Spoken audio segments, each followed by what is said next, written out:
a good amount of information to cover, and I want to make sure that we have plenty of time for questions and discussion. And so I'll just kick it off now.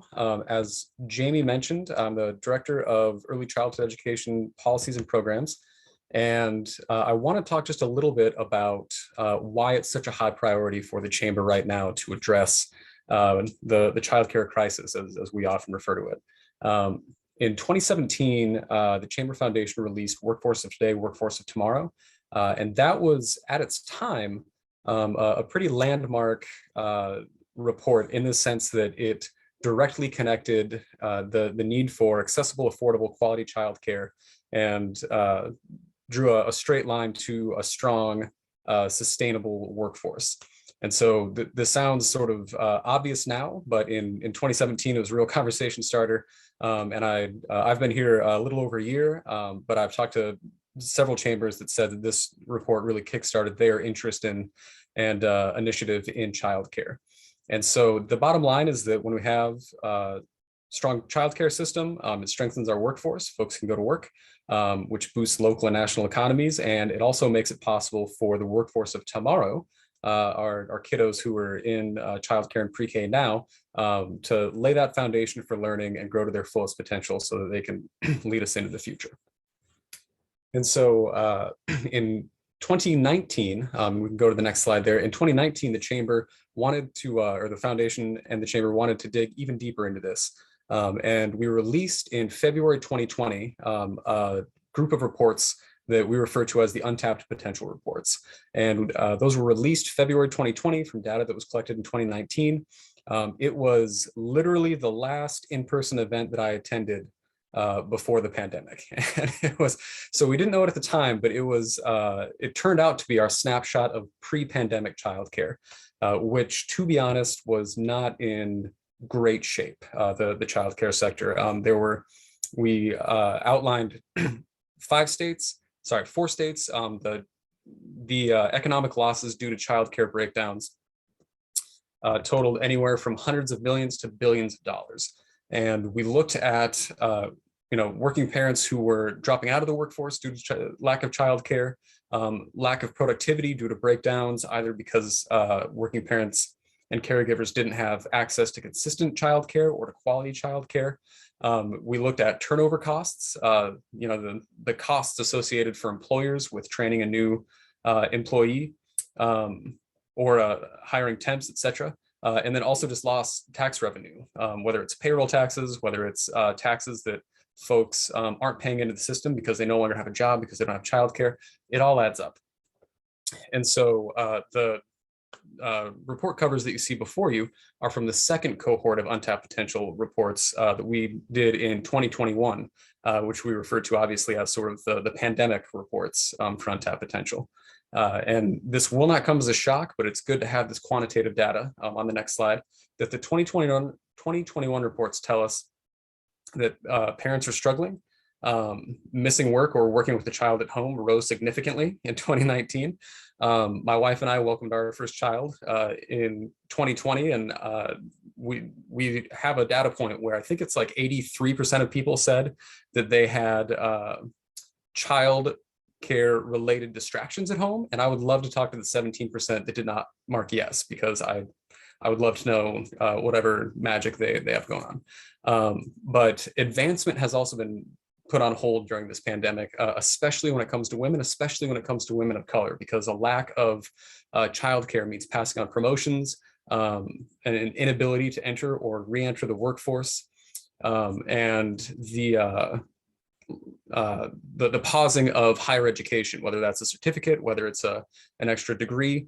And so people, again, especially women, are really bearing the brunt of not having access to childcare. And it's being felt in their career, and that will have reverberations, for years to come. We also found that flexibility is in high demand. A lot of times we'll talk to employers and they'll say, we understand that childcare is a big deal. We want to do more. We kind of know how to help our employees, but let me tell you, we can't open a childcare center on site. And that's sort of where folks automatically go. And that's sort of considered, for better or for worse, the gold standard. And we'll talk a little bit more about the options that are short of that can be just as useful. But something that we found very interesting was that when given a whole suite of options ranging from on-site childcare to flexible hours and flexible days were ranked as the most desired benefit and the most helpful thing for working parents when it comes to figuring out their childcare situation, what would help them be productive and advancing employees.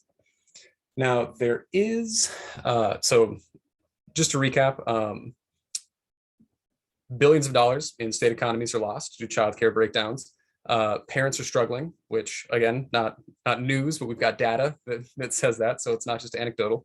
And flexibility is in demand. And so we talk about affordability, accessibility, and quality as sort of the three-legged stool of childcare. And we've started to talk about it as the childcare table now, with flexibility sort of being that fourth pillar.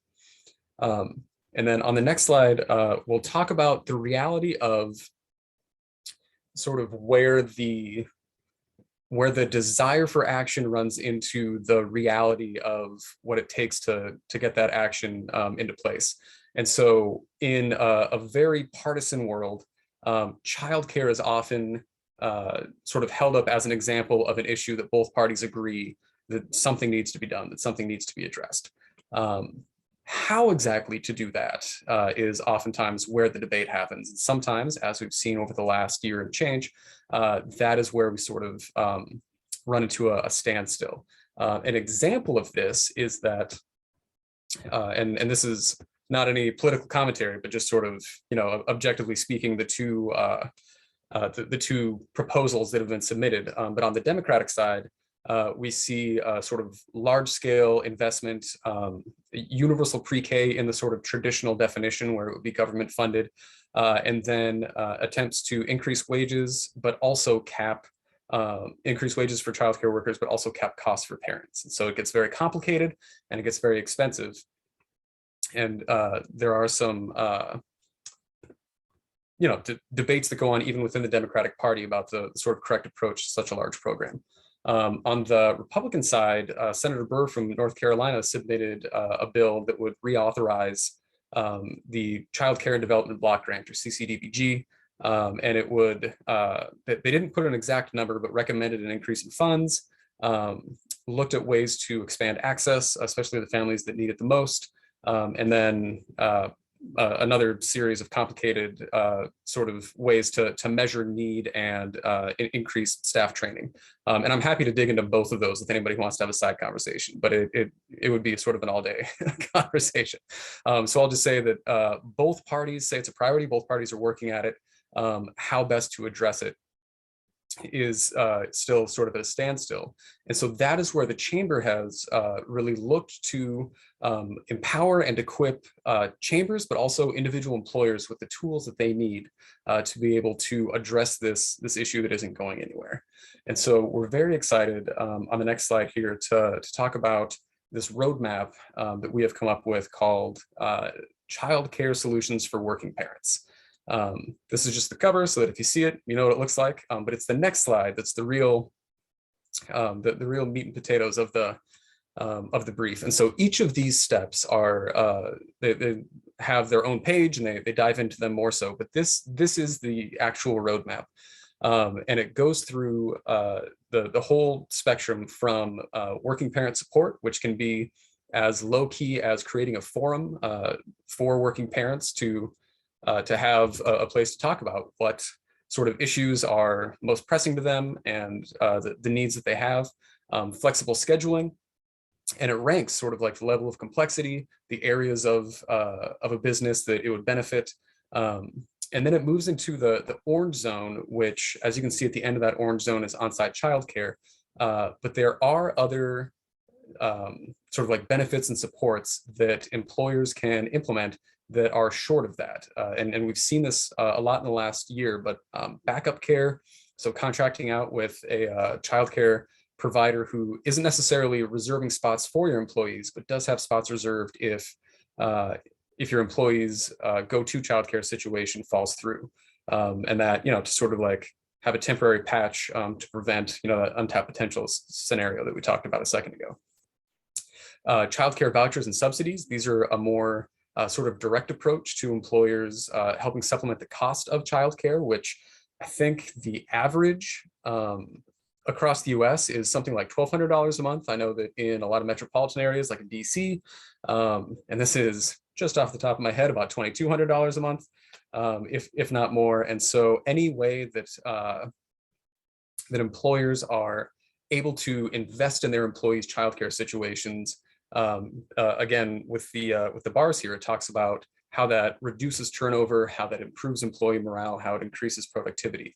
And obviously the situation is going to be a little bit different for every employer. A startup with a handful of employees may not be in a position to have sort of extra capital to put towards a program like a subsidy program. Whereas, a larger employer that's a little bit more established, but for some reason is either struggling to retain top talent or recruit top candidates, might want to look at some of these interventions. And then, of course, on-site childcare, which we're all familiar with, and it is a huge undertaking. But we have seen, to be honest, mostly sort of like HQ situations, so like your Patagonia headquarters, Nike, and then Black Hills Energy actually is a utility company in South Dakota. They have actually provided on-site childcare for their workers that they can drop off their kiddos and then spread out. And so there's a lot of different approaches, but this document sort of goes through each of these step by step.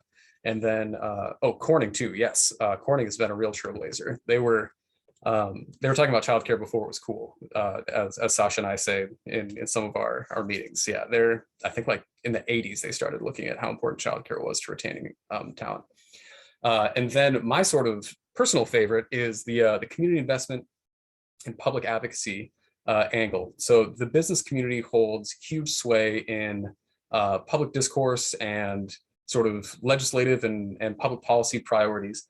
And so even if an employer or a chamber or a group of employers may not be able to offer, on-site childcare or subsidies, just by making it publicly known that childcare is a priority, that childcare is affecting business, that we need childcare in order to have a strong workforce, that keeps it sort of in the public discourse, and it sort of forces policymakers to pay a little bit more attention to it, whereas they have 1,000 different competing priorities. And so if you have parents, providers, and also employers talking about it and bringing it to their attention, that can have huge positive effects. And we've seen situations like that in Michigan with their Tri-Share program, most recently in Missouri and Kentucky, where the governors have signed really pretty, not revolutionary, I don't know.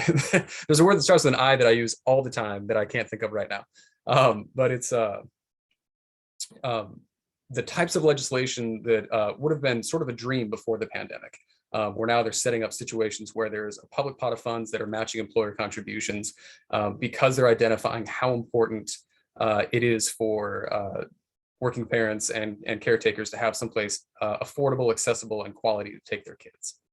And then I just have one last slide before we jump into questions and discussions. But I was really encouraged. We did a survey the other day, sorry. I feel like during the pandemic, the other day could be anywhere from last week to like several months ago. So this is actually like last November that we did this, but doesn't feel like that long ago. But we surveyed employers to see sort of how they were feeling the effects of this childcare crisis. And we saw, as you can see, that 1 in 3 reported that a lack of childcare was a great deal responsible for reduced productivity and lack of quality hires. But we also had a lot of employers who were very optimistic about hiring more in 2022. And so we had a super majority of employers who were willing to invest more in employees' childcare needs, but expressed a desire for more resources and education on how to do that. And then a super majority who said that government incentives would most motivate employers to offer more childcare assistance. And so I can tell you that myself, but also folks at the highest level of the chamber are looking at how can we sort of restructure existing tax credits or create new tax credits that make it less of a financial risk for companies to invest more in childcare. And once we have more information on that, we'll obviously be excited to share that out. And so that is sort of the bulk of like updates and sort of exciting resources that we have to share right now. Again, I could talk about this all day, but now I want to open it up for questions and any comments, and just want to thank you again for your time. I know that you've had a lot of information today and a lot of different things you could be doing, so I really do appreciate it. Really appreciate you, Aaron. And while folks are thinking about your questions, and please feel free to add them into the chat, or certainly feel free to unmute yourself. But Aaron, as we think about kind of what our priorities are based off of the results of the feedback that came about in the roadmap, the advocacy piece seems to be a really big one, and one that you feel like is kind of an easy entryway. And I know Sasha was kind enough to put in some information about the Kentucky legislation. Are there any other examples that you would share with this group by way of what chambers or the business community has been able to do to kind of lift up that advocacy piece? Absolutely. Also, innovative is the word I couldn't think of. Not like revolutionary is a little intense, but innovative legislative approaches. But one example that seems like, that might seem like a small thing, but has actually turned out to be a huge deal in Colorado. They recently consolidated all of the different offices that had something to do with childcare into just the Office of Childcare. And now there's like a governor cabinet appointment. So someone will run the childcare department, because in a lot of states, it's like a little bit in like Health and Human Services, a little bit in education. And so now just having sort of one place and one person to talk to at a state level has really streamlined a lot of things. And there were a lot of people who worked on that. But I know that the business community in Colorado, with a huge influx in people and employers coming to that state, were recognizing how thin the childcare sector was being stretched. And they were saying that this is sort of top to bottom something that needs attention. And I know that in Missouri, in addition to a $20 million childcare innovation fund, that is a step that they're taking as well, is consolidating their state administrative childcare offices. And so, and then we mentioned Kentucky, but that was another example that really the chamber was kind of the tip of the spear when it came to identifying how important childcare was, identifying that Kentucky has a couple major industries, some of which need non-traditional hours or specific types of childcare. And so that is a program that will go into effect, I think, next year. But that's where there's a pool of state funds, and then they'll match employer contributions, so that employees can sort of choose the type of childcare that works best for them. And that's sort of a core tenet that we look at is, we don't want to tell people not to go to a certain type of childcare, whether it's home-based or a center or religiously affiliated. Like we want to make sure that people have access to the type of care that works best for them. That's great. And I know our colleagues, Jacob and Dorian, are on the line from the Kentucky Chamber. So maybe that's a case study in the making, just by way of kind of what was the process in terms of their role. So thank you to the Kentucky Chamber for their leadership. Absolutely. There. Lydia, if you want to unmute yourself and ask your question, this is one of our Canadian colleagues. So Lydia, thanks so much for joining us. Great, thank you so much. And thank you, Aaron, for that presentation. That was really interesting. And as Jamie mentioned, I'm Canadian, so our situation here in terms of childcare is a little bit different, because the way that our government works is just a bit of a different situation. And yet at the same time, some of the approaches that our governing party and opposition take in terms of their approaches to childcare are somewhat similar to what you referred to in the US. But I'm curious if you could maybe speak to what you found in some of the research and findings across the different states about what some of the successful measures are that different sizes of employers have found. Because the idea of on-site childcare obviously is something that is great for a really large employer, but I mean, I think that for us as a Chamber of Commerce, we have lots of small employers, lots of, those SMEs who would never have the capacity to do that.